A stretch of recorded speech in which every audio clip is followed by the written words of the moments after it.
இப்போது என்னோடய ஈவெண்ட் பார்த்தீங்கன்னா 100 to 100. இதுக்கு வந்து நான் எப்படி ரெடி ஆவேன்னா, ஃபர்ஸ்ட்டு வார்ம் அப், கோர் ஆக்டிவேஷன்லேருந்து ஸ்பீட் ட்ரில்ஸ் எல்லாமே என்னோடய பாடி அண்ட் மசில்ஸ் ஆக்டிவேட் பண்ணுறதுக்கு நான் என்னென்ன பண்ண முடியுமோ எல்லாமே பண்ணுவேன். அண்ட் எக்ஸ்ப்ளோசிவ் ஜம்ப்ஸ் எல்லாமே பண்ணுவேன். கான்சன்ட்ரேஷன் அண்ட் மைண்ட் செட் பண்ணுவேன். ஆன் த ட்ராக் வந்து என்னோடய ஃபுல் கான்சன்ட்ரேஷனும் என்னோடய ஃபினிஷிங் அண்ட் ஸ்டார்ட்ஸில் தான் இருக்கும். என்னோடய டைமிங் எப்படி இம்ப்ரூவ் பண்ணுறதுன்ற மட்டும்தான் என்னோடய மைண்ட் தாட் எல்லாமே இருக்கும். என்னோடய கோச் எனக்கு ஃபுல் சப்போர்ட் பண்ணுவாங்க. மீட் டைமில் எல்லாமே நான் வந்து ரொம்ப ஃப்ரீயாக பண்ணுவேன். எந்த டென்ஷனும் எதுவும் இல்லாமல் ரொம்ப ஃப்ரீயாக பண்ணுவேன். என்னோடய கோச் இருக்கிறதுனால.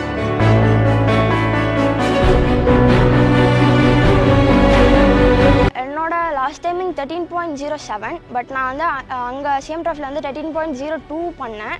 அது என்னோடய பெஸ்ட் டைமிங் இப்போது. அதுக்கப்புறம் ஹேண்ட் டைமில் நான் 12:08 ஓடிருக்கேன். அது எலக்ட்ரானிக்ஸில் இப்போது இந்த சிஎம் ட்ராஃபி கவர் பண்ணோம். நான் அதுக்கு ட்ரை பண்ணிகிட்ருக்கேன். அந்த அமௌண்ட் வந்து எனக்கு ரொம்ப ஹெல்ப்ஃபுல்லாக இருந்துச்சு. நான் வந்து எனக்கு ஒரு ஆர்ச் பெயின், ஃப்ளாட் ஃபுட் இருக்கனால அந்த பெயினுக்கு நான் வந்து யூஸ் பண்ணேன் அந்த அமௌண்ட்டை. நான் அதுக்கு அந்த பெயின் கிட்டத்தட்ட 3 months நான் ரெஸ்ட் எடுத்தேன். ஸோ அந்த பெயின் இப்போ எனக்கு இல்லை. ஸோ அந்த மணி வச்சு தான் நான் வந்து அதை க்யூர் பண்ணேன். அப்புறம் நிறைய இப்போ என்னோடய நியூட்ரிஷன்ஸ்க்கெலாம் அது ஹெல்ப்ஃபுல்லாக போய்ட்டு.